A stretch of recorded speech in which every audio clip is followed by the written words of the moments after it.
Hello students, मैं विजय कुमार सैनी आप सभी का आपके अपने इस यूट्यूब चैनल मैथ्स विजय पर तहे दिल से स्वागत करता हूं। जैसा कि आपने इस कवर को देख के वीडियो पे आए हो तो आपने सही देखा स्टूडेंट्स, क्योंकि इस चैनल पर आपकी नया सत्र है 2021-22 की कक्षा 10 कि गणित की जो पूरा सिलेबस है वो इस पे क्लियर करवाने वाला हूँ।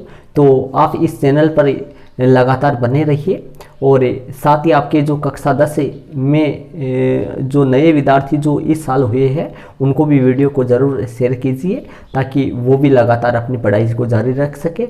और आपको मैं बता रहा हूँ स्टूडेंट्स, इस टाइम पे खाली टाइम पे आप जो मेन जो सब्जेक्ट होती है उनको आप अच्छी तरीके से क्लियर कर सकते हो। आप YouTube पे बहुत सारे वीडियो होते हैं, बहुत सारे चैनल होते हैं, उन चैनल पे आप इस तरीके से वो चैनल ढूंढ लीजिए जिसमें आपको अच्छे तरीके से क्लियर करवाया जाता है और उस चैनल पे माध्यम से आप मेन जो विषय है उनकी आप पढ़ाई जारी रख सकते हो। तो स्टूडेंट्स, और इस चैनल पे मैं आपको कक्षा 10 जो गणित विषय है उसका सभी प्रश्नावलियों के नोट्स और नोट्स के साथ साथ उनके सभी एग्जाम्पल और एग्जाम्पल के साथ सभी प्रश्नावली के सभी क्वेश्चन आपको अली करवाने वाला हूँ। ऐसा नहीं कि एक दो क्वेश्चन आपके लिए छोड़ दूंगा, वैसे कर दूंगा, ऐसे कोई बात नहीं है। लगातार क्वेश्चन अपन करेंगे, तो चैनल पे आप लगातार बने रहिए। और साथ ही नए सत्र 2021-22 में जो और विद्यार्थी जो कक्षा 10 में है उनको भी वीडियो को शेयर ज़रूर से कीजिए। और इसी के साथ वीडियो को अपने स्टार्ट करते हैं। और जैसा कि आप जानते हैं कि मैंने लिखा है सत्र 2021-22 श्री गणेशाय नमः, तो अपन करते हैं श्री गणेशाय नमः, करते हैं अपन श्री गणेश जी को स्मरण करते हुए वीडियो को स्टार्ट करते हैं। तो स्टूडेंट्स, चालू करने से पहले मैं आपसे एक विनती करूंगा कि वीडियो को आप लाइक ज़रूर से कर दें और साथ ही आपके अन्य जो दोस्त हैं उनको भी वीडियो को जरूर शेयर कीजिए। तो चलते हैं अपन, नया जो सत्र है वो 2021-22 में है, उनके लिए आपको बता देता हूँ मैं। आपने पीछे जो सत्र था उसमें आपने 9th क्लास में जो बुक पढ़ी थी वो NCERT बुक है। जैसा कि आपको पता है कि नई वाली जो बुक है वो पीछे 9th क्लास में आपने पढ़ा था और इस साल 10th और 12th दोनों क्लासों के लिए भी NCERT सिलेबस ही लागू किया है माध्यमिक शिक्षा बोर्ड ने। तो आपको मार्केट में वैसे बुक जो अवेलेबल हो चुके हैं, लेकिन मार्केट यदि इस टाइम पे खुला नहीं है तो आप गूगल पे NCERT लिख कर आप सर्च करके वहाँ से बुक को डाउनलोड कर सकते हो। और फिर भी आपके कोई दिक्कत है तो मैंने वीडियो की इसी वीडियो के डिस्क्रिप्शन बॉक्स में मैंने मेरे व्हाट्सएप नंबर और साथ ही व्हाट्सएप ग्रुप का लिंक लगा रखा है, तो वहाँ पे जाके आप मेरे लिंक के माध्यम से आप मेरे से जुड़ सकते हो और वहाँ से मैं आपको बुक आसानी से अवेलेबल करवा सकता हूँ। तो चलते हैं अपन श्री गणेश वीडियो का करते हैं। तो देखिए, जैसा कि आपके सामने लिखा है मैंने प्रश्नावली 1 वास्तविक संख्या है और उसके बाद में लिखा है इसके नीचे देखो आपकी जो बुक है, आप अपनी नोटबुक, आपको एक बात और बता देता हूँ, आपके पास 2 बुक होगी, एक तो रफ नोटबुक होगी और एक फेयर नोटबुक होगी। मैं आपको सलाह देता हूँ यदि आपने नहीं खरीदे तो गणित की जो बुक है फेयर बुक है वो तो आप खरीद लीजिए, फेयर नोटबुक है वो तो खरीद लेना। और उस सबसे पहले आप वीडियो के माध्यम से रफ कॉपी में नोट करोगे, उसके बाद में रफ कॉपी में से देख के आप फेयर कॉपी में नोट करोगे और इसी तरीके से आप जैसा मैं करवा रहा हूँ उसी तरीके से नोट करना है आपको। तो जैसा कि आपको दिखा है मैंने इस तरीके से लाइन खींचा है, इस तरीके से लाइन खींचा है, एक इधर लाइन खींची है। ये लाइन मैंने क्यों खींची है, क्योंकि आपकी नोटबुक में ऐसे लाइन आएगी, आपकी नोटबुक में ऐसे लाइन आएगी, उस लाइन के ऊपर आपको लिखना है प्रश्नावली 1 और वास्तविक संख्या। ये प्रश्नावली का नाम है और ये प्रश्नावली का नंबर है और डेट वगैरह लगाना चाहो तो लगा सकते हैं आप स्टूडेंट्स। तो इसके नीचे आपको लिखा है मैंने प्रश्नावली 1.1 के नोट्स। तो अपन प्रश्नावली 1.1 जो है उसके नोट्स अर्थात प्रश्नावली 1.1 में जो भी बातें जो मतलब जो कथन है या जो किसके बारे में बताया गया है उनके बारे में अपन क्लियर करेंगे। तो चलते हैं अपन प्रश्नावली 1.1 के नोट्स से करने के साथ ही अपने नोट्स स्टार्ट वास्तविक संख्या जो है इसकी परिभाषा से अपन स्टार्ट करते हैं। तो वास्तविक संख्या, इसकी परिभाषा क्या है, क्या होती है वास्तविक संख्या, इसके बारे में आपको डिटेल से समझाता हूँ, ध्यानपूर्वक आप देखिए स्टूडेंट से। देखो आपने 9th क्लास में 2 संख्याएं पढ़ी थी, एक तो होती है परिमेय संख्याएं, मैं शॉर्ट तरीके से बताऊंगा आपको, यदि लॉन्ग तरीके से ले जाऊंगा तो वीडियो लंबा हो जाएगा, अपने को नोट्स वगैरह क्लियर करने हैं, अच्छी तरीके से क्लियर करवाएंगे आपको, ध्यानपूर्वक देखिए आप। परिमेय संख्याएं और एक होती है स्टूडेंट्स अपरिमेय संख्याएं, एक तो परिमेय संख्याएं होती है और एक होती है अपरिमेय संख्याएं।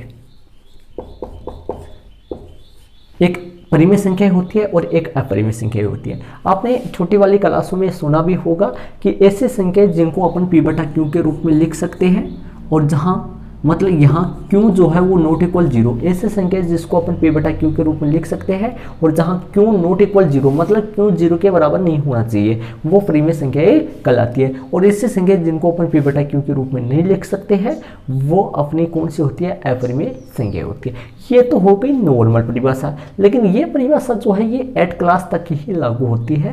वैसे 9th और 12th मतलब आप जो इस लेवल पे आ गए, तो इस लेवल पे आपकी जो मेन परिभाषा है वो अलग है। देखो मैं क्या बता देता हूँ। देखो जो परिमेय संख्या होती है उनका जो दशमलव प्रसार होता है, स्टूडेंट्स ध्यानपूर्वक देखिए, जो दशमलव प्रसार होता है वो दशमलव प्रसार जो होता है वो आपका 3 प्रकार से होता है। वैसे दशमलव प्रसार की इसी चैप्टर की जो एक्सरसाइज 1.4 है उसमें आपको क्लियर तरीके से मैं आपको और पढ़ाऊंगा, उसमें पूरा वो ही है विवरण, लेकिन यहाँ पे मैं मोटे तौर पे बता देता हूँ थोड़ा सा। दशमलव जो प्रसार है वो स्टूडेंट्स 3 प्रकार का होता है। दशमलव प्रसार 3 प्रकार का होता है, एक तो शांत दशमलव प्रसार और दूसरा अशांत। कौन सा होता है, एक तो शांत दशमलव प्रसार, दूसरा अशांत। शांत वो होता है स्टूडेंट्स जिसमें पूरा भाग चला जाए अर्थात शेष पर क्या आ जाए, 0 आ जाए, और अशांत वो होता है जिसमें पूरा भाग नहीं जाए अर्थात शेष पर 0 नहीं आए। तो स्टूडेंट्स शांत होता है, एक अशांत होता है। लेकिन अशांत जो होता है, अशांत में 2 होते हैं, अशांत में 2 होते हैं। 2 कौन से होते हैं, एक तो होता है अशांत आवर्ती और एक होता है अशांत अनावर्ती।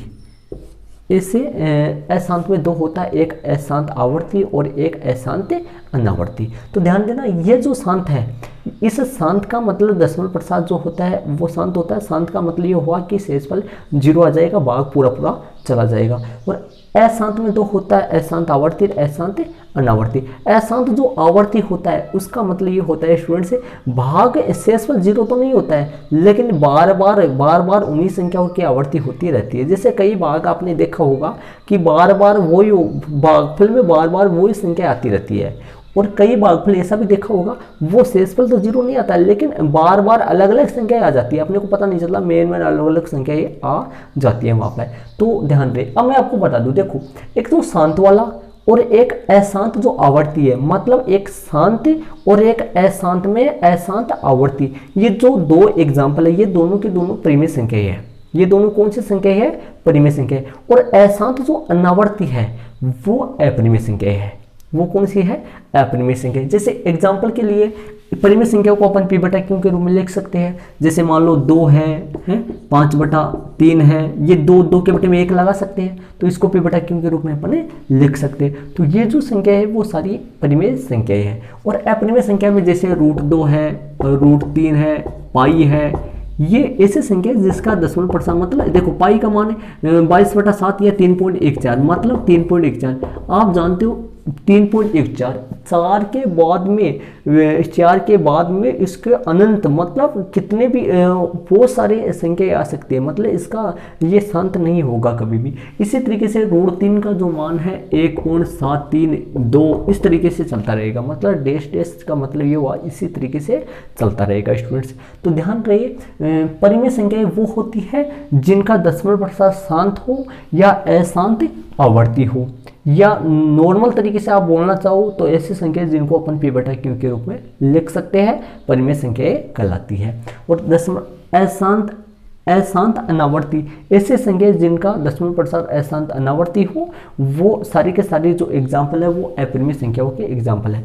अब इन सभी संख्याओं को, परिमेय संख्याएं और जो अपरिमेय संख्या है, इन सभी संख्याओं को अपन संग्रह कर दे, इन सभी संख्याओं को अपन समूह कर ले, तो इन सभी संख्याओं के मेल या फिर समूह को ही अपन वास्तविक संख्याएं कहते हैं। तो ये जो परिभाषा है ये स्टूडेंट्स वास्तविक संख्याओं की परिभाषा है, मैं आपको लिखवा देता हूँ। आप भी अपनी रफ जो नोटबुक है वो ले लीजिए और उसमें अंकित साथ साथ करते जाइए। तो नोट्सों में सबसे पहले अपन वास्तविक संख्याओं की परिभाषा लिखते हैं स्टूडेंट्स। जैसा कि मैंने आपको समझाया है उसी तरीके से वास्तविक संख्याओं की जो परिभाषा है मैंने आपको अच्छी तरीके से नोट्स बनाए हैं आपके लिए, और वो नोट्स आपको क्लियर अच्छी तरीके से मैं करवाऊंगा। तो सबसे पहले वास्तविक संख्याओं की परिभाषा से स्टार्ट अपन करते हैं। परिमेय और अपरिमेय संख्याओं के समूह को ही, परिमेय और अपरिमेय संख्याओं के समूह को ही, तो यहाँ से अपन स्टार्ट करते हैं। इसमें ध्यान से सुनना आप। परिमेय परिमेय और अपरिमेय, परिमेय और अपरिमेय संख्याओं,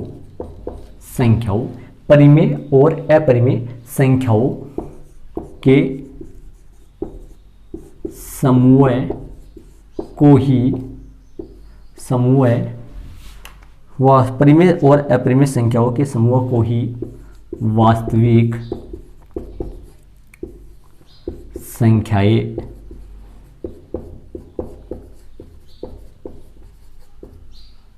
परिमेय और अपरिमेय संख्याओं के समूह को ही वास्तविक संख्याएं कहते हैं। परिमेय और अपरिमेय संख्याओं के समूह को ही वास्तविक संख्याएं कहते हैं। जैसे इसके एग्जाम्पल के लिए मैंने आपको अभी समझाया है कि परिमेय और अपरिमेय दोनों एग्जाम्पल, परिमेय संख्याओं के एग्जाम्पल भी और अपरिमेय संख्याओं के एग्जाम्पल भी, दोनों के एग्जाम्पल ही वास्तविक संख्याएं कहलाएंगे, क्योंकि दोनों के समूह से कौन बनता है? वास्तविक। मतलब परिमेय संख्या भी और अपरिमेय संख्या, इन दोनों को एक साथ यदि इनका समूह बना दिया जाए तो इनको क्या बोल देंगे? अपने वास्तविक संख्याएं बोल देंगे। इनको क्या बोल देंगे? वास्तविक संख्याएं बोल देंगे। तो स्टूडेंट्स लगातार आप वीडियो पे बना रहिए और एक बात है समझ में आ रहा है आपके, पूरा क्लियर करूँगा अच्छी तरीके से। आप एक बार सारे एक साथ लाइक जरूर से कर दे, जिससे मेरा मोटिवेशन जो है वो बढ़ता रहे। आपके साथ मैं लगातार कार्य करता रहूँ स्टूडेंट्स। तो चलिए इसका एग्जाम्पल लेते हैं। जैसे इसका एग्जाम्पल में जैसे 5/8 है, 3 है, 5/8 हो गया और 3 हो गया। 5/8 तो मैंने परिमेय का ले लिया और 3 भी परिमेय का, क्योंकि परिमेय वो होती है जिसको अपन नॉर्मल तरीके से p/q के रूप में लिख सकते हैं, तो वो परिमेय कहलाती है। तो 5/8 हो गया और 3/1, 3 क्यों लिया है? इसके बटे में 1 तो नहीं, मतलब बटा में तो अपने 1 लगा सकते हैं, और इसलिए इसका √2 भी हो गया और पाई भी ले सकते हैं अपने, 3√2 भी ले सकते हैं। इस तरीके से मिलाकर अपने इत्यादि कुछ भी ले सकते हैं, लेकिन ध्यान रहे परिमेय भी हो और अपरिमेय भी हो। परिमेय और अपरिमेय संख्याओं के जो सारे एग्जाम्पल है वो सारी वास्तविक संख्याओं के एग्जाम्पल में शामिल हो जाएंगे। तो चलते हैं अपन इसी के साथ। ये एग्जाम्पल मैंने परिभाषा के, तो मैंने जो चैप्टर का नाम था वास्तविक संख्याएं, और वास्तविक संख्याओं का जो परिभाषा के साथ ही मैंने नोट्स आपके स्टार्ट किए हैं, तो आप इसको अपनी नोटबुक में जरूर अंकित कर लीजिए। तो चलते हैं अपन इसी के साथ आगे। अपन प्रश्नावली अब चालू होंगे, प्रश्नावली 1.1 के नोट्स से। मतलब प्रश्नावली 1.1 में क्या क्या है उसका वो जो नोट्स है वो अब चालू होंगे। मतलब श्री गणेश, जो प्रश्नावली 1.1 का जो श्री गणेश है वो तो अब होने वाला है। तो चलो एक बार चलते हैं। श्री गणेश करने से पहले वीडियो को लाइक जरूर से कर दे, जिससे क्या है कि मेरा मनोबल जो है वो बढ़ता रहे, आपके साथ में लगातार कार्य करता रहूँ। तो चलते हैं श्री गणेश। मतलब मैंने क्या किया है, ये जो पढ़ा है मैंने आपको, ये तो चैप्टर 1 का जो नाम है उस नाम के तौर पे जो परिभाषा बनती है उसको वो मैंने क्लियर करवाया है। अब जो मैं पढ़ाने जा रहा हूँ वो प्रश्नावली 1.1 के जो नोट्स है वो आप वैसे लगाओगे इसी तरीके से। प्रश्नावली 1.1 के नोट्स, और नोट्स में पहले वास्तविक संख्या मतलब चैप्टर का जो नाम है उसकी परिभाषा सबसे पहले आप लिखोगे। और अब अपने चालू करने जा रहे हैं वो जो है वो प्रश्नावली 1.1 के जो सही प्रश्नावली 1.1 में सही तरीके से अपन क्या पढ़ेंगे वो अपन क्लियर करेंगे। तो चलते हैं अपन आगे। तो स्टूडेंट्स आपके सामने जो मैंने लिखा है, आप उसके जो वास्तविक संख्याओं की जो अभी परिभाषा लिखाई थी मैंने, उसके नीचे ही करना है आपको। ऐसा नहीं कि आपके ऊपर हेडिंग डालनी है। मैंने लिखा है महत्वपूर्ण टॉपिक। अब टॉपिक चलेंगे आपके, क्या टॉपिक है सुनो। पहले देखो, इसका प्रश्न में बन सकता है। ये टॉपिक ये है आपका यूक्लिडी विभाजन परिमेय का। क्या है टॉपिक? यूक्लिडी विभाजन परिमेय का। यदि आपको दिखाई नहीं दे रहा है तो मैं बता रहा हूँ आपको, यूक्लिड विभाजन परिमेय का, ये परिमेय का है। और इसका प्रश्न में बन सकता है, क्या बन सकता है? यूक्लिड विभाजन परिमेय का क्या है? परिमेय का क्या है? इसका ये प्रश्न भी बन सकता है ऐसा। और तो इस टॉपिक के बारे में अपन निष्कर्ष करेंगे स्टूडेंट्स। देखना ये परिमेय क्या है। देखो, इसे यूक्लिड के नाम का एक यूनानी वैज्ञानिक था, मतलब यूनान का वैज्ञानिक था। उस वैज्ञानिक ने के बनाया हुआ शाश्वत सत्य कथन है ये। इसने क्या किया था कि जैसे मान लो कि अपन वैसे नॉर्मल तरीके से देखें, जैसे अपने पास दो संख्या है, दो धनात्मक संख्या है, मतलब धनात्मक पूर्णांक है। पूर्णांक जो संख्या होती है वो 3 प्रकार की होती है। पूर्णांक जो है वो धनात्मक है और ऋणात्मक और शून्य, इन तीनों को मिलाकर अपन पूर्णांक बोलते हैं। लेकिन अपने को धनात्मक पूर्णांक लेना है। कैसा पूर्णांक लेना है स्टूडेंट से? धनात्मक पूर्णांक लेना है, मतलब धनात्मक संख्या अपने को लेनी है। तो धनात्मक संख्या जो है वो, जैसे मान लो कि मैं ले रहा हूँ धनात्मक संख्या, जैसे मान लो कि मैं ले लेता हूँ 13 और ये ले लेता हूँ 3। जैसे ये धनात्मक संख्या है, ये अपना a है और ये अपना b है। तो इसने क्या किया, दो धनात्मक पूर्णांक a और b ले लिया और a और b लेकर उसने क्या किया, a है जो वो बड़ा ही रखा और b वाले को छोटा रखा है। फिर इसने क्या किया, a में b का भाग दिया। क्या किया इसने, a में b का भाग दिया। तो अपन क्या करेंगे, 13 में इसका किसका भाग देंगे, 3 का, 3 चौक 12 हो गया और यहाँ पर कितना बच गया, शेषफल 1 बच गया। तो ध्यान रखिए स्टूडेंट्स, जो है इसी तरीके से अपना इधर अपन करते हैं। जैसे मान लो कि a में अपन b का भाग देते हैं, तो ध्यान रखिए 3 चौक 12 मतलब 3 चौक 12 हो गया। तो यहाँ पर आएगा मतलब भागफल जो है, भागफल क्यों आएगा, और शेषफल जो है वो r आएगा। शेषफल क्या आएगा, r आएगा। तो इसने क्या कर दिया, जो अपन छोटी क्लासों में अपन एक कथन पढ़े हैं, जब भी अपने भाग करते थे तो भाग की जांच करने का जो तरीका था, जो छोटी क्लासों में पढ़ के आए हैं कि अपना जो भाग है वो सही है या गलत है, उसको जांचने का जो तरीका है वो क्या है, भाज्य। क्या है तरीका, वो भाज्य बराबर है भाजक गुणा भागफल और प्लस में शेषफल। ये जो तरीका है स्टूडेंट्स, ये अपने भाग की जांच करने का तरीका है। भाज्य बराबर भाजक गुणा, भाज्य अपना a है और भाजक जो है वो b है और भागफल यहाँ q है और शेषफल यहाँ r है। तो अपना क्या बन के आ गया, ये प्राप्त क्या हुआ अपने पास, a बराबर bq प्लस r। मतलब यहाँ गुणाकार चिन्ह है, यहाँ पर भी गुणाकार तो चिन्ह है। तो अपने क्या प्राप्त हो गया, a बराबर bq प्लस r, ये प्राप्त हो गया अपने को। ये जो है ये फॉर्मूला बन गया अपने पास।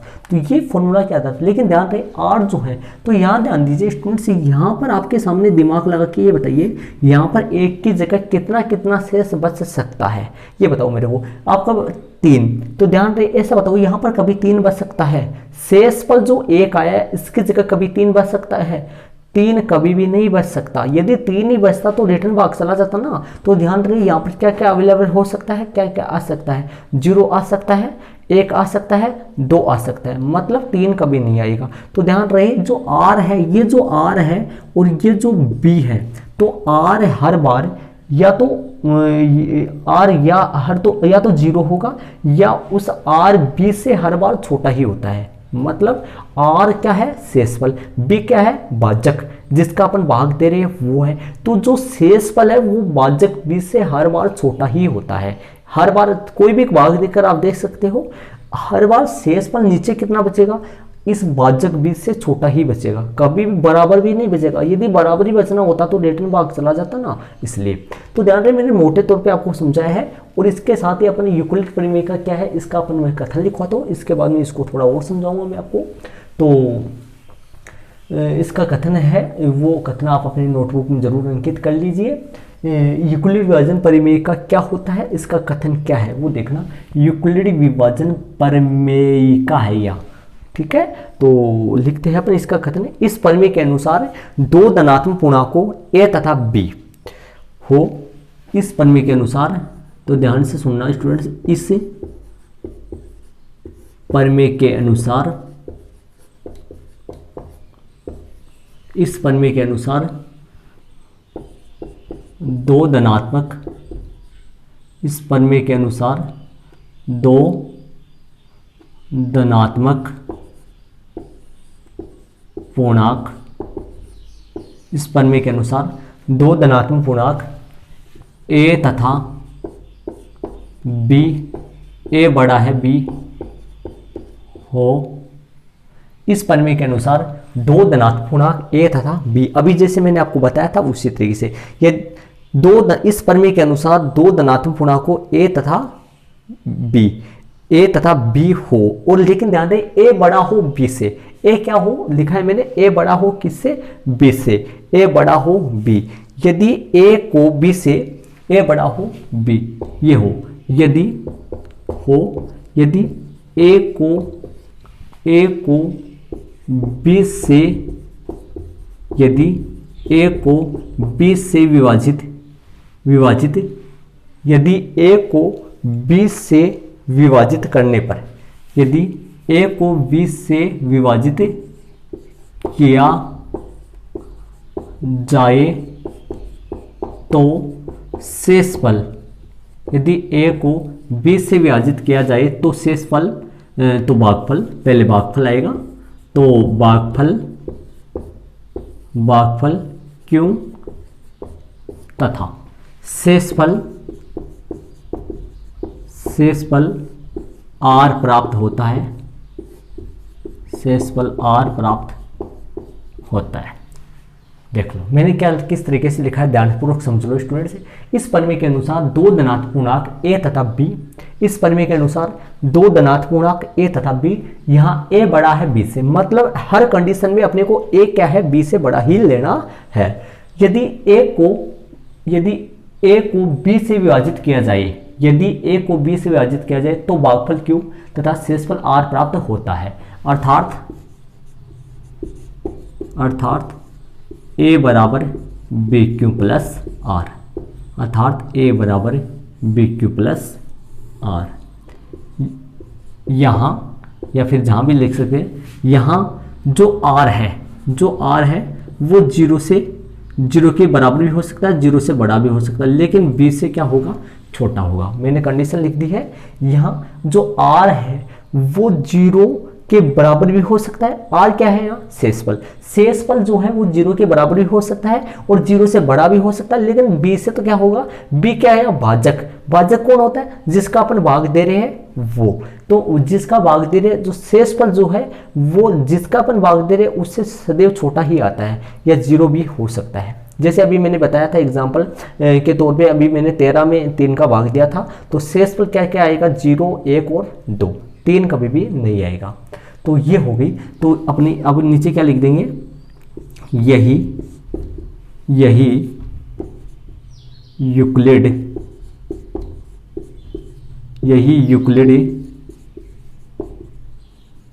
विभाजन परिमेयिका है, यही यूक्लिड विभाजन परिमेयिका है। ऐसा बहुत बार ऐसा एग्जाम में सवाल भी पूछा जाता है ऐसा कि यूक्लिड विभाजन परिमेयिका क्या है, तो उसका जो आंसर, यदि ये क्वेश्चन आ जाए तो उसका आंसर भी यहाँ तक ही होता है स्टूडेंट्स, यही यूक्लिड विभाजन परिमेयिका है। लेकिन अपन क्वेश्चन आंसर नहीं करें, ये क्वेश्चन तो मैंने वैसे लिख ही दिया है, बल्कि अपन तो वैसे नोट्स के रूप में लिख रहे हैं, तो यहाँ पर आंसर वगैरह नहीं लगाएंगे अपन। तो ये हो गया अपना यही यूक्लिड विभाजन परिमेयिका। इसके साथ ही स्टूडेंट्स इसके बारे में आपको मैं और समझाता हूँ, ध्यान से समझना स्टूडेंट्स। ए बराबर बी क्यू प्लस आर, जैसे अपन कोई भी यहाँ भाग की बात हो रही है, सिर्फ डिवाइड जो करते हैं अपन, जो भाग करते हैं उस भाग की बात हो रही है, वैसे अलग से कुछ भी नहीं स्टूडेंट्स। ध्यान से सुनिए, आपके थोड़ा अलग से अजूबा वैसे हो रहा होगा, बल्कि अलग से है कुछ भी नहीं। जैसे अपने कोई भी संख्या है, कोई भी संख्या में अपने किसी अन्य संख्या का भाग देते हैं, दो संख्या लेनी है, एक छोटी होनी चाहिए और एक बड़ी होनी चाहिए। देखो जैसे मान लो कि अपने एग्जाम्पल के तौर पे अपन समझते हैं, जैसे कि ले लेते हैं एक का जो मान है यहाँ ए बराबर, मतलब कि एक तो संख्या ले लेते हैं अपन, कोई भी संख्या ले लेते, चलो एक बार एक तो 23 ले लेते हैं अपन, और एक संख्या 4 ले लेते हैं, ठीक है। और यहाँ पर कौन कौन है, ए और बी है, ठीक है स्टूडेंट्स।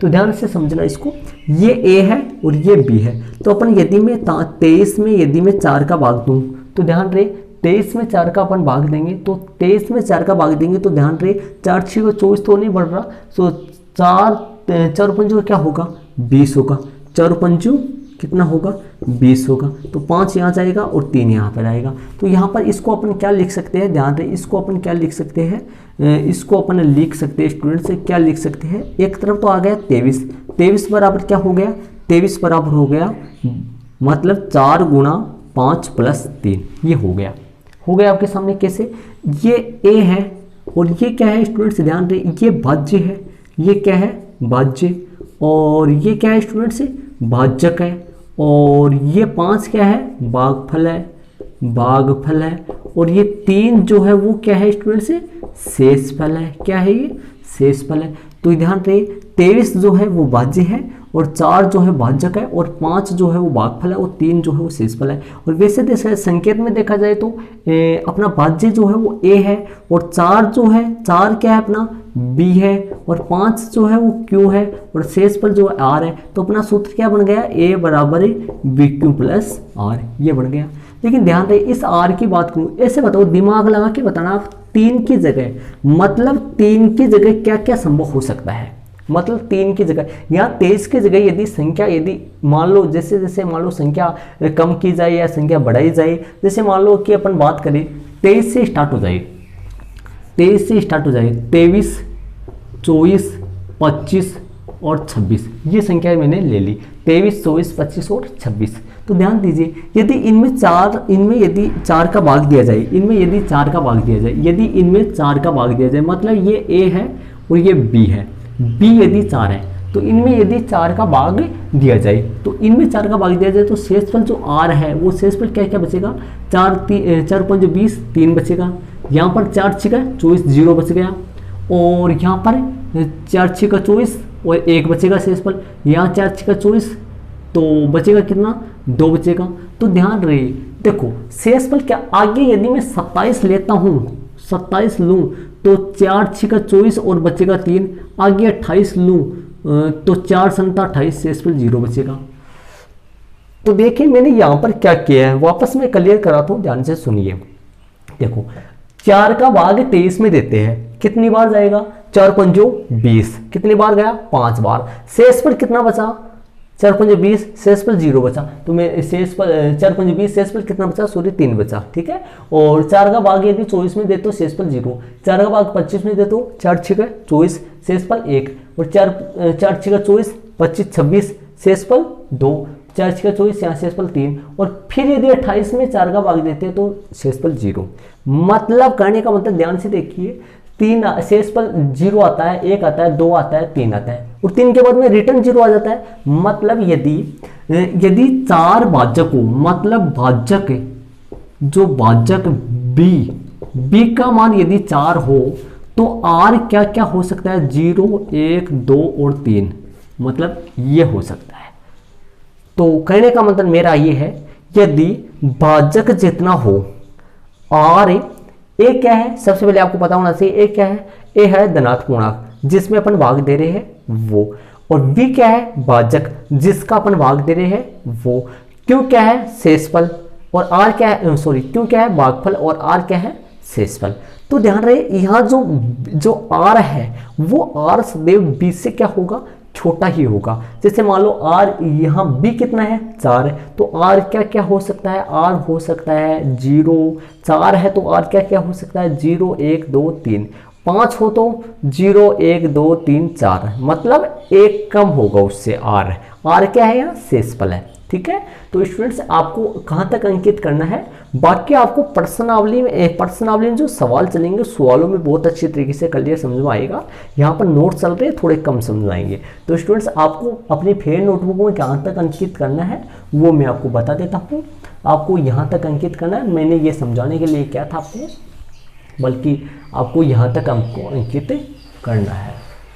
तो यहाँ तक आप अपनी नोटबुक में अंकित कर लीजिए, पहले रफ को नोटबुक में और फिर अपनी फेयर नोटबुक में यहाँ तक अंकित कर लीजिए। ये हो गया अपना प्रश्नावली 1.1 का पहला टॉपिक हो गया नोट से।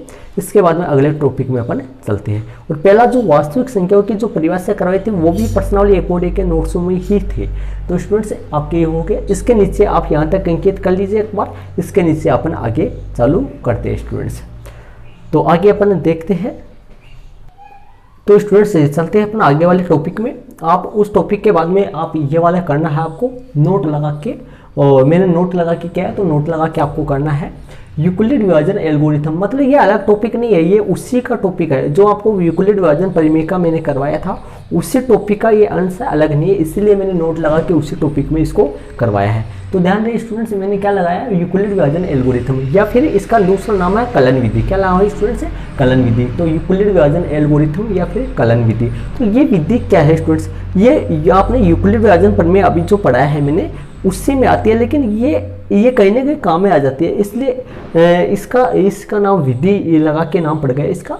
वैसे देखो आपने छोटी क्लासों में पढ़ा होगा, छोटी क्लासों में वैसे महत्तम समावर्तक और लघुत्तम समावर्तक आपने पढ़ा होगा, जिसको इंग्लिश में बोलते हैं हाईएस्ट कॉमन फैक्टर, जिसको बोलते हैं महत्तम समावर्तक मतलब HCF, और इसको बोलते हैं लार्जेस्ट कॉमन फैक्टर मतलब कि LCM। इसको लघुत्तम समावर्तक बोलते हैं, इसको महत्तम समावर्तक बोलते हैं। तो ये जो विधि है ये HCF है, HCF जो मतलब महत्तम समावर्तक करने की विधि है ये, और ये यूक्लिड विभाजन प्रमेय के द्वारा ही होता है। तो याद ध्यान दो, इस विधि में अपने क्या कहाँ काम में आएगी, इस विधि से 2 धनात्मक पूर्णांकों।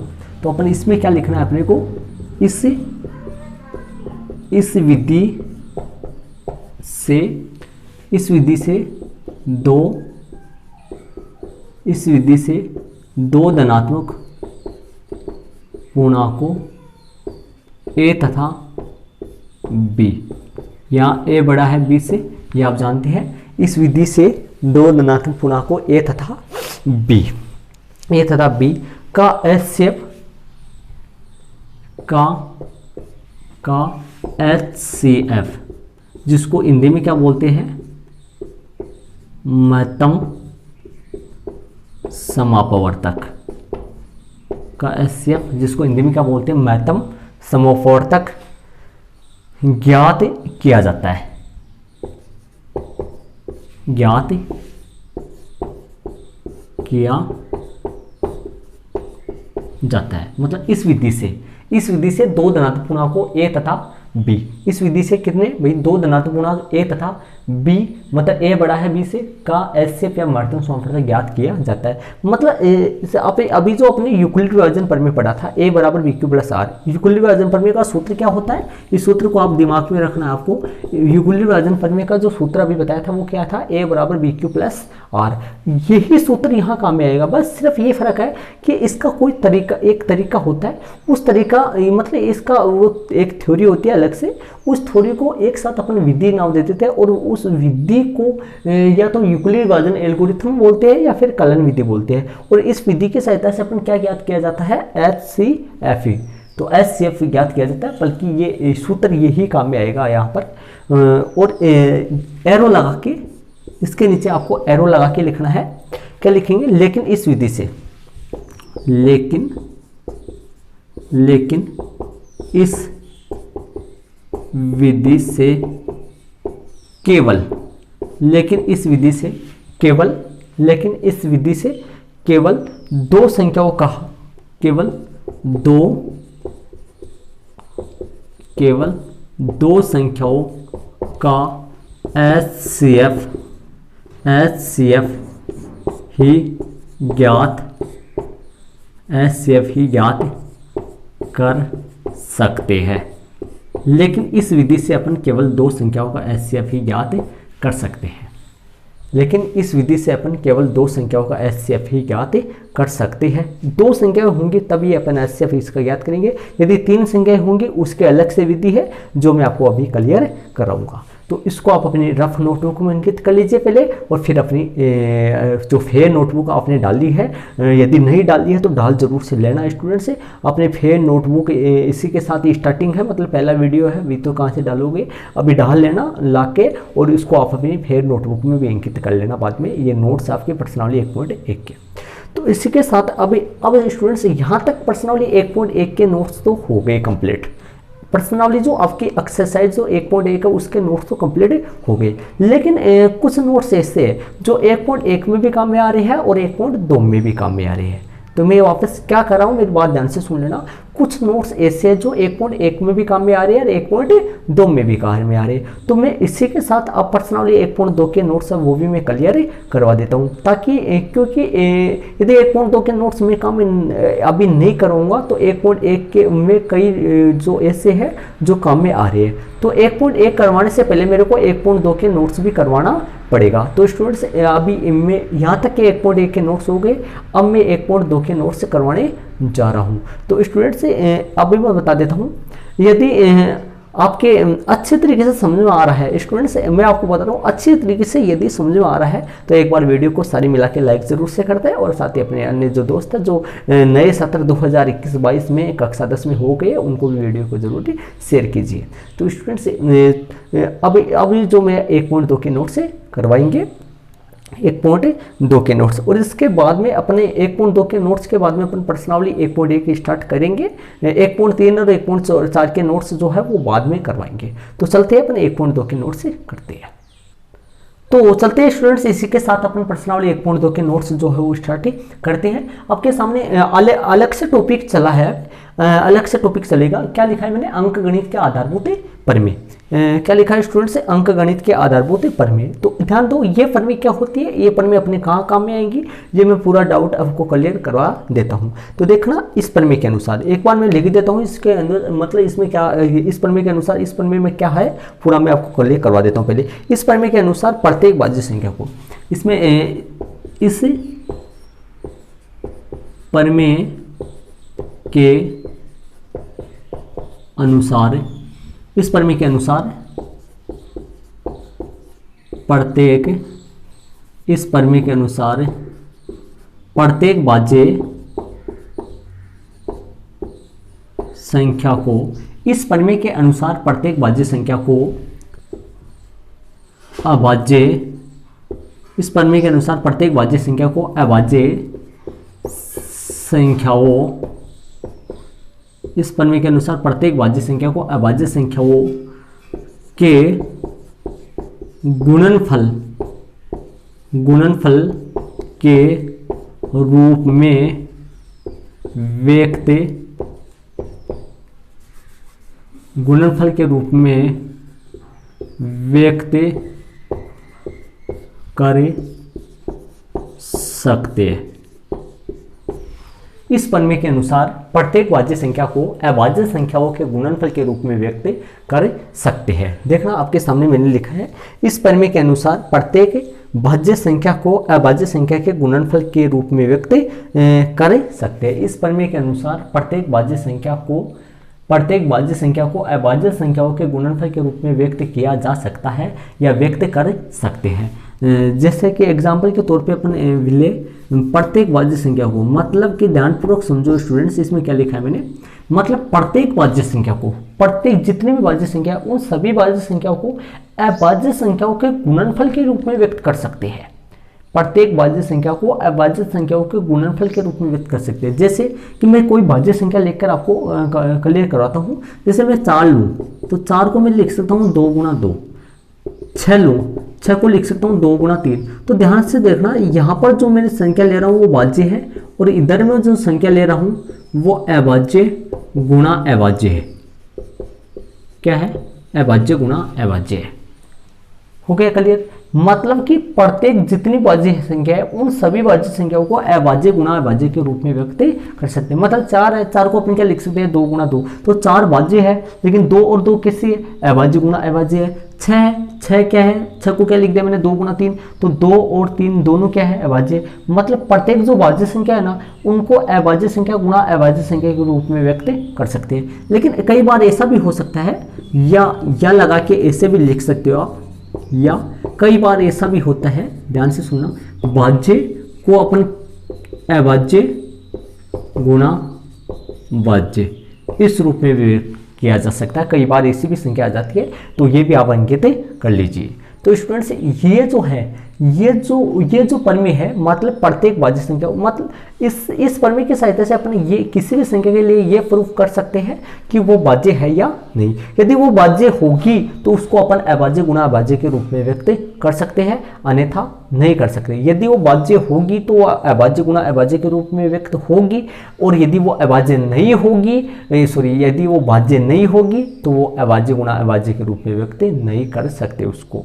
तो प्रत्येक भाज्य संख्या को प्रूफ कर सकते हैं। प्रत्येक भाज्य संख्या, कोई भी भाज्य संख्या है वो है या नहीं, उसे का प्रूफ करने की ये प्रमेय है कि वो भाज्य है या नहीं है। इस बात को प्रूफ करने के लिए ये प्रमेय है। और इस प्रमेय ये कहाँ काम में आएगा, एक्सरसाइज 1.2 का जो क्वेश्चन नंबर 6 है, सुनो ध्यान से, यहाँ पर आप अंकित कर लीजिए, यह काम में आएगा आपका। यहाँ से लिख लीजिए, आप अपने अलग से पेन ले लेना, उससे लिख लेना। एक्सरसाइज जो 1.2 है, इसका जो क्वेश्चन नंबर 6 है, उसमें ये अंकगणितीय ये प्रमेय काम में आएगी। एक्सरसाइज 1.2 का क्वेश्चन नंबर जो 6 है उसमें ये क्लियर काम में लेंगे अपन स्टूडेंट्स। तो इसी के साथ अपन आगे चलते हैं। अपन आगे वाला इस 1.2 का जो नोट्स चल रहे हैं उन नोट्सों में अपन ये टॉपिक अपन करे हैं, ये टॉपिक सिर्फ इसी क्वेश्चन में काम में आने वाला है। तो आगे अपन चलते हैं। आगे वाला टॉपिक अपन देखते हैं। अब इसमें 1.2 में क्या है, HCF और LCM है। तो HCF और LCM करने की जो विद्या है वो विद्या अपने कंप्लीट देख समझते हैं उन विधियों को। 1.1 में जो 1.2 की एक्सरसाइज जो है उनमें HCF और LCM मतलब महत्तम समापवर्तक और लघुत्तम समापवर्तक उनको हल करने की जो विधियाँ है वो मैं आपको क्लियर करवाता हूँ। तो आप अपनी नोटबुक में जरूर अंकित कर लीजिए ये। अब HCF और LCM और जो LCM है वो अपने करने की जो विधियाँ है वो विधियाँ अपन क्लियर करवाते हैं। आप अपनी नोटबुक में जैसे मैं करवा रहा हूँ उसी तरीके से आप अपनी नोटबुक में फिर नोटबुक जो होगी उसमें ऐसे लाइन आएगी और इस लाइन के इस तरफ आप अपनी खुद लाइन खींच लेना एक बीचों बीच और यहाँ पर लिख देना HCF या HCF करने की विधियाँ। यहाँ पर लिखना HCF करने की विधियाँ और यहाँ पर लिख लेना LCM करने की विधियाँ। मतलब आपको ऐसा ही प्रोवाइड ये करवाना है जी, HCF करने की विधियाँ और LCM करने की विधियाँ। HCF और LCM करने की विधियाँ ये है। आपको दोनों नाम आपके एक इधर दोनों नाम लिखने हैं। HCF करने की विधियाँ, इसकी देखो पहली विधि है वो होती है अभी जो मैंने करवाया था आपको थोड़ी देर पहले, यूक्लिड विभाजन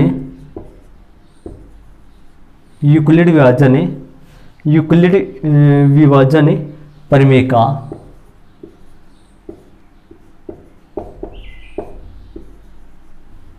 यूक्लिड विभाजन प्रमेय का से।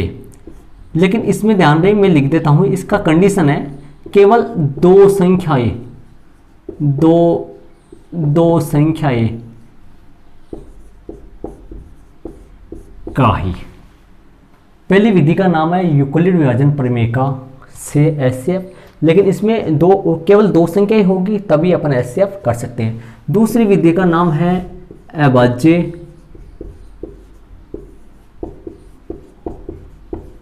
गुणनखंड द्वारा। इसमें कितनी भी संख्याएं हो HCF अपन कर सकते हैं। तीसरी विधि का नाम है सूत्र द्वारा। किसके द्वारा? सूत्र द्वारा। हो गया। HCF करने की ये तीन विधियां है। अब अपने LCM करने की विधियां जो है वो लिखेंगे। पहली विधि का नाम है अभाज्य गुणनखंड द्वारा है और जो दूसरी विधि है वो है सूत्र द्वारा। किसके द्वारा? सूत्र द्वारा। तो ये ध्यान रहे। अब ये जो यूक्लिड विभाजन जो पहले HCF करने की जो फर्स्ट विधि है इस विधि से अपन सिर्फ और सिर्फ HCF भी कर सकते हैं, LCM नहीं कर सकते। लेकिन अभाज्य गुणनखंड एक ऐसी विधि है जिसमें LCM भी कर सकते हैं और HCF भी कर सकते हैं और सूत्र द्वारा भी अपन और सूत्र द्वारा है इसमें भी कंडीशन होती है। सॉरी इसमें भी लिख देता हूँ मैं कंडीशन। इसमें भी कंडीशन ये होती है कि केवल दो संख्याओं का ही मतलब का ही हो सकता है। ऐसे इसमें भी कंडीशन है, इसमें भी यहाँ पे भी केवल दो संख्याओं का ही। अब आपके मन में ये आ रहा है या आपकी दिमाग यहीं जा रहा है, यहाँ जा रहा है कि ये जो सूत्र द्वारा ये क्या होता है, ये क्या नहीं होता है, ये आपको बाकी देखो ये जो है यूक्लिड विभाजन प्रमेय है। ये मैंने आपको अभी थोड़ी देर पहले बताया था कि HCF करेंगे वो वाला फॉर्मूला, इसका तरीका है वो तरीका मैं क्वेश्चन में बताऊंगा आपको। लेकिन आपको थोड़ा ये ढांचा समझा रहा हूँ आपको किस तरीके से कैसे पूछना। और अभाज्य गुणनखंड ये आप बहुत बार किए हुए हैं, आपने छोटी क्लासों में भी बहुत बार सीखा है। अभाज्य गुणनखंड विधि से HCF और LCM जोड़ा बनाकर वो बनाकर आपने खूब सारा सीखा है। और सूत्र द्वारा ये मैं आपको सवालों में आपको बताऊंगा, क्लियर करूंगा। ठीक है स्टूडेंट्स। इसके साथ ही 1.2 के जो अब इसके साथ ही लास्ट जो बात है वो लास्ट जो है वो क्या रह गया वो आपको मैं बता देता हूँ। अब सुनो, अब अपने प्रश्न कई कई प्रश्न ऐसे है, वो हिंदी वाले प्रश्न है कई, जिसमें अपने को ये पूरा हिंदी में मैटर दे देता है। वहाँ पर अपने को ऐसा नहीं बोलता है कि एचसीएफ करो या फिर एलसीएम करो। ऐसे अपने को पता कैसे करेगा चलेगा कि एचसीएफ कैसे करे, एलसीएम कैसे करे, वो अपना है। इसको इन वीडियो को आप अपनी नोटबुक में अंकित कर लीजिए। इसके नीचे एक टॉपिक और आएगा, वो और मैं क्लियर करवा देता हूँ। तो इसी के नीचे इसी को बढ़ा के, इसी लाइन को बढ़ा के आप कर लेना। इसी के नीचे मैं आपको हटाऊंगा मैं। तो लास्ट टॉपिक है, तो स्टूडेंट से एक बार कमेंट्स बॉक्स में कमेंट जरूर से करें कि आपके समझ में कैसा आ रहा है। और इसी के साथ ही यदि आपके पास कुछ समझ में नहीं आ रहा तो कमेंट जरूर से करें साथ ही। तो चलते हैं अपन इसी लाइन को आप नीचे बढ़ाकर कर लेना कि एक तरफ लिखेंगे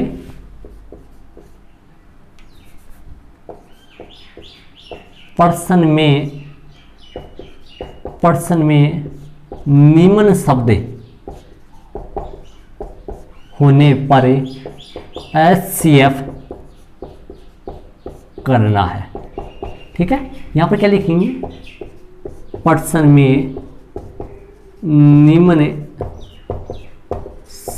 शब्द होने पर एलसीएम करना है। हो गया। अब ये इस तरीके से मैंने लिख दिया।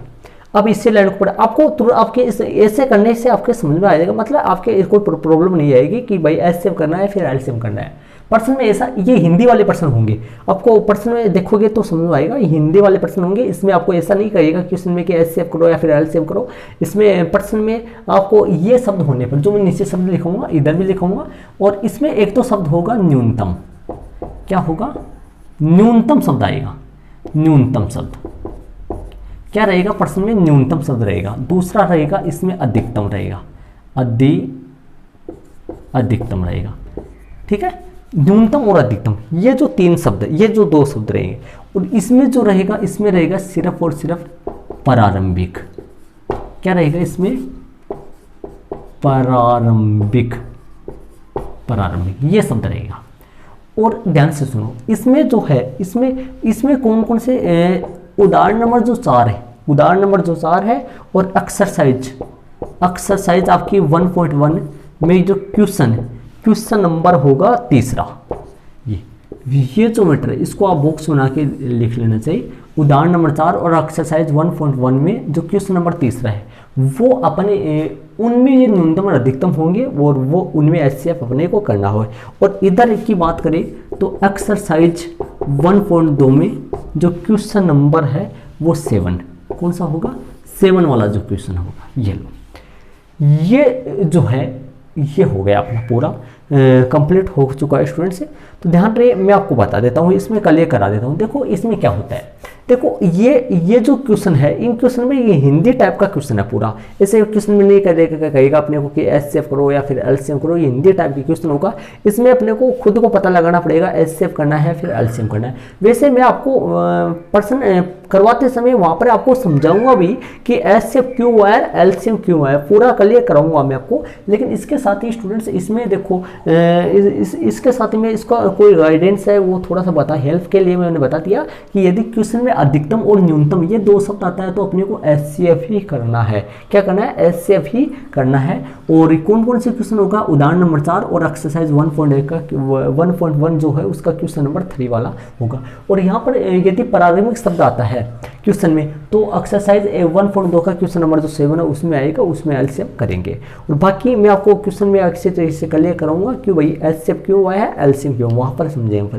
तो यहाँ तक के नोट्स कंप्लीट, यहाँ तक के नोट्स अपने जो है वो कंप्लीट हो चुके हैं। जो नोट्स है वो कंप्लीट हो चुके हैं। कहाँ तक के, 1.2 तक। मैंने 1.2 का भी नोट्स क्यों करवाया है, क्योंकि 1.2 के कुछ नोट्स ऐसे हैं जो 1.1 में अपने को जरूरत पड़ेगी, इसलिए मैंने 1.1 एक्सरसाइज और 1.2 एक्सरसाइज, उन दोनों एक्सरसाइजों के नोट्स से कंप्लीट करवा दिए। अब इसी के साथ अपन अगले वाले वीडियो में, इससे ठीक अगले वाले वीडियो में अपन प्रश्नावली 1.1 के ठीक पहले जो एग्जाम्पल नंबर 1 है उससे अपने स्टार्ट करेंगे। तो वीडियो के अगले वाले वीडियो के लिए तैयार रहिए, ज़बरदस्त तरीके से अपने वीडियो में चलेंगे। अगले वाले वीडियो में, अगले वाले वीडियो के लिए सब मिलकर एक साथ तैयार रहिए। और जो साथी आपके जो नए सत्र 2021-22 में जो कक्षा 10 में हो गए, जो पहले 9th क्लास में थे, उनको भी कंफर्म कर देना कि अपने जो चैनल, इस चैनल पर कक्षा 10 से गणित का जो सिलेबस है वो चालू हो चुका है। पर डे रोजाना के आपको एक क्लास मिलेगी आपको। और जैसे आप अच्छी तरीके से आप क्लियर हो जाएंगे, उसी तरीके से अपने लाइव भी पढ़ेंगे बाद में। तो यहाँ तक के नोट्स आप कंप्लीट अपनी नोटबुक में कर लीजिए। पहले रफ नोटबुक में कीजिए और उसके बाद में फेयर नोटबुक में कर लीजिए स्टूडेंट्स। तो इसके साथ अपने अगले वाले वीडियो में मिलते हैं। तो स्टूडेंट्स एक साथ आपसे एक गुजारिश है मेरी कि आप सब प्रत्येक विद्यार्थी, आप जितने विद्यार्थी वो सारे के सारे एक कमेंट ज़रूर से करना, कमेंट्स बॉक्स में कमेंट डालना कि सर ये वीडियो आपको कैसा लगा, और साथ ही वीडियो के बारे में जो आपको कैसा लगा उसके बारे में, और साथ ही आपका जो कुछ समझ में नहीं आया हो उसके बारे में आप कमेंट्स बॉक्स में कमेंट ज़रूर से करें। और साथ ही आपके अन्य साथी उनको वीडियो शेयर करिए और लाइक कीजिए। और इसी के साथ बेस्ट ऑफ लक, थैंक्स।